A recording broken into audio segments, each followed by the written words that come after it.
వైఎస్ఆర్సీపీ అధ్యక్షుడు మాజీ CM YS Jagan నేడు విజయవాడలో పర్యటించనున్నారు.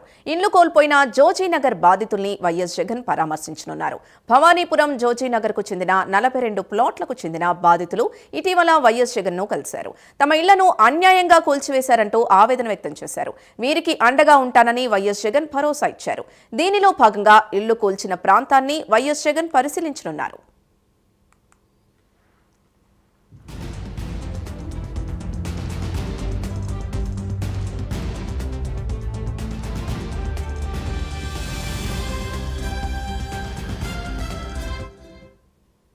విజయవాడలోని జోజీనగర్లో 42 ప్లాట్ల కూల్చివేత బాధితులకు వైఎస్ఆర్సీపీ అండగా ఉంటుందని, అవసరమైన న్యాయ సహాయం అందిస్తుందని వైఎస్ జగన్ భరోసా ఇచ్చారు.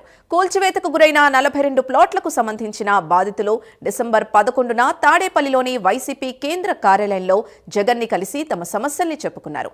పక్కా రిజిస్ట్రేషన్ డాక్యుమెంట్లతో కొనుగోలు చేసి బ్యాంకుల ద్వారా రుణం తీసుకుని 25 ఏళ్ల క్రితం భవనాలు నిర్మించుకుంటే నిర్దాక్షిణ్యంగా పడగొట్టారని ఆవేదన వ్యక్తం చేశారు. ఈ నేపథ్యంలో నేడు ఇళ్లు కూల్చిన ప్రాంతాన్ని వైఎస్ జగన్ పరిశీలించనున్నారు.